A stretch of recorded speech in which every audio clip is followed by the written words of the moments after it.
Hello everyone and welcome to another Fallout 76 tips and tricks video. A lot of my subscribers have been asking me to make one of these, so here it is. This video will be geared toward beginners, so all you seasoned wastelanders out there might already know this stuff, but who knows, you just might learn something new after all, so I hope you keep watching.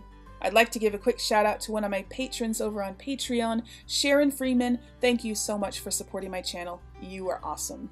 So Fallout 76 is a big, wild beast with a lot of quirks, especially when you compare it to its predecessors. Navigating this new wasteland takes a little bit of getting used to, so I'm going to show you 10 tips that will help make life a little easier in the early game. Modding weapons in Fallout 76 is a lot different than in Fallout 4. You won't have the ability to mod your weapons or armor until you gain the knowledge. You can do this 3 different ways: by finding the plans to craft the mod, usually sold by vendor bots, or finding the mods in the world, which is pretty rare. The easiest and by far the most efficient way to learn the mods is to scrap weapons at any workbench, especially the weapons that you like to use the most. When you scrap a weapon, it will give you the knowledge to build a mod for that weapon, as well as give you some useful components. So if your favorite gun is a 44 pistol, scrap all the 44 pistols you find as soon as you can, and you'll eventually learn all the mods for it. You'll know you've learned them all once you stop consistently getting knowledge from scrapping them, and then you won't have to scrap them anymore if you don't want to. Now keep in mind that even with the knowledge to build certain mods, you may still not be able to build some of them if you don't have the required perk cards. Some mods require various ranks of gunsmith for ballistic weapons, or science expert and science master for energy weapons. Unfortunately, scrapping armor does not give you the knowledge to make armor mods for some reason.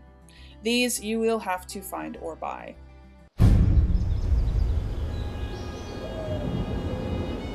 Hotkey your favorite weapons and chems in your item wheel to access quickly during combat.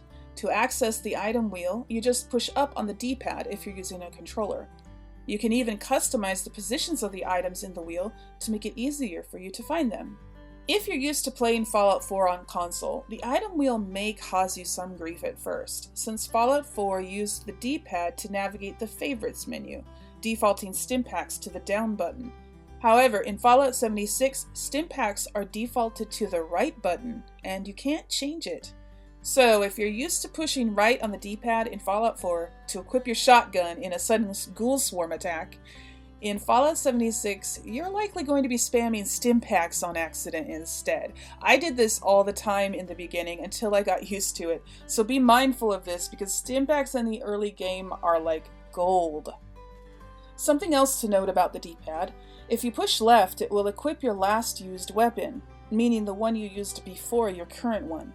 If you've got 2 you like to use the most, let's say a melee weapon and a rifle, you can quickly switch between them by pushing left on the D-pad. This is much faster than using the item wheel every time, especially in the heat of battle.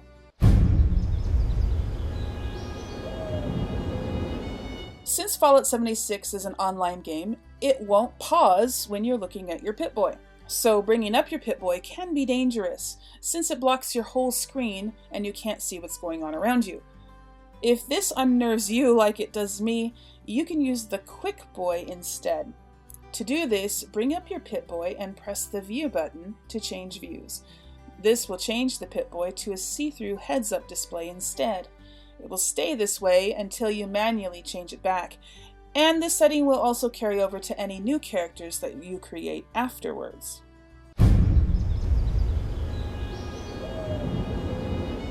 Weapons and armor degrade over time, and once an item breaks, you can't use it until it's repaired, so be sure to keep your gear in top shape by checking their condition regularly. Because the last thing you want to happen is your shotgun breaking the moment a horde of feral ghouls rushes you. You can repair the condition of armor at an armor workbench and the condition of a weapon at a weapons workbench.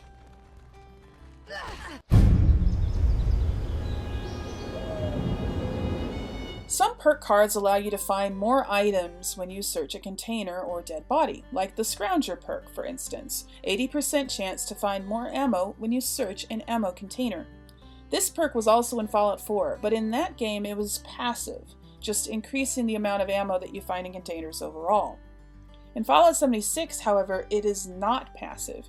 You actually have to push a separate button to search the container in question for the chance this extra ammo will appear. So don't forget to do this if you've got that perk card equipped.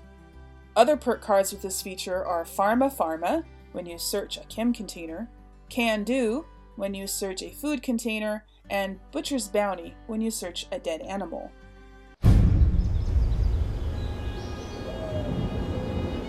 In the early game, before you've unlocked water purifiers to build in your camp, you find yourself often short on good drinking water. You don't want to drink dirty water because it's higher in radiation and has a pretty good chance of giving you a disease. Boiling water removes the disease chance and some of the radiation, but it's still not ideal. Instead, consider drinking juices and teas, as these have only 1 rad as opposed to the 4 rads that plain boiled water contains. The basic juices and teas, those being the ones you learn simply by picking the plants you make them with, quench the same amount of thirst as boiled water, and many of them also provide other benefits. If you learn some recipes that you can find pretty frequently in the world, you can make some juices that require more ingredients, and these ones quench significantly more of your thirst. Remember that it takes 2 dirty water to make 1 boiled water, and then 1 or 2 boiled water plus a plant or berry variety to make 1 simple juice or tea. So you're going to be collecting water a lot. And that brings me to placing a water pump in your camp is all well and good. You can get water from it in a pinch. It's dirty water though, so do remember to boil it. However, collecting water from a water pump is an extremely slow process because each time you activate the water pump, you have to wait for it to finish its animation before you can activate it again. It can take you 20 seconds to collect only 7 bottles of water. I timed it. However, if you collect water directly from a stream or a lake, you can spam the collect button without having to wait for an animation. And so then you can collect up to 100 bottles in 20 seconds. Just remember though, that you do take radiation damage when collecting dirty water, both from the pump and from a river or lake. So collecting 100 bottles of water all at once from a river will bring your health down to less than half from radiation damage. And you've also got a high chance of getting a mutation or a disease as well. So to minimize this, take a Rad-X beforehand or wear a hazmat suit if you have one.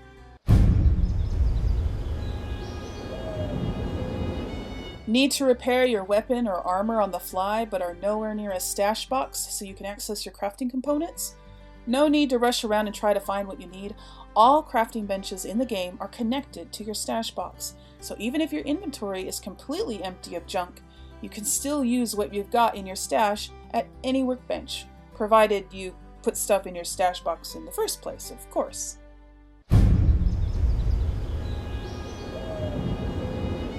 Food will spoil in Fallout 76. Well, not all food. The pre-war packaged food doesn't spoil, but all of the raw meats and plants will spoil, as well as any cooked food you make or find.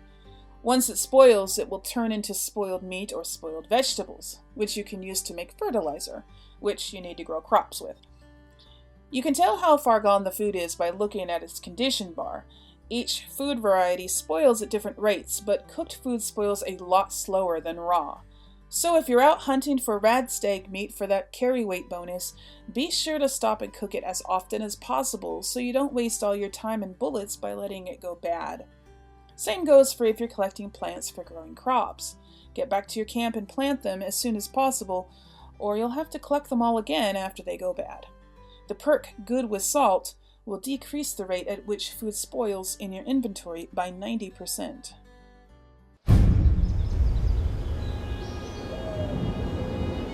And the last tip I have for you today is a very important one if you like collecting junk in dangerous areas. So if you've played Fallout 76 at all, you know that when you die you drop all your junk items in a paper sack. You can respawn for free at the nearest discovered location, and then you can run back and collect all your precious junk. However, do not collect any other junk items on your way back to your paper sack. Not even one thing. Not even that pack of duct tape that is so hard to pass up. Especially if there's a good chance that you could die before you collect your dropped stuff. The reason for this is, if there is even one item in the junk tab of your inventory and you die again, you will drop another paper sack with that one item in it, which will replace the first sack and all those loose screws and springs that you just spent 2 hours farming. However, if your junk tab is completely empty when you die the second time, you won't drop another sack. Thus, the first sack you dropped, along with all the stuff in it, will still be there when you respawn again.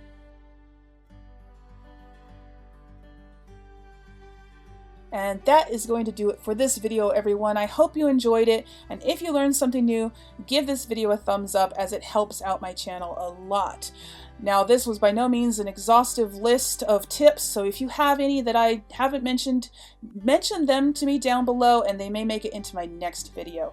I'll be making a lot more of these tips and tricks videos in the near future, as well as build videos, so be sure to subscribe and hit that bell icon so you get notified when I upload one next. And if you'd like some more Fallout 76 tips right now, you can click the video on the screen for tips on how to manage your carry weight. If you would like to see the camp that you built in Fallout 76 to be featured in a video on my channel, head on over to my Discord server for details on how to do that. And while you're there, check out all the other cool stuff going on too. The link is in the description, along with my Patreon and Ko-fi pages, as well as to my social media. Until next time, everyone, remember to play safe, play nice, and have fun. Bye, guys.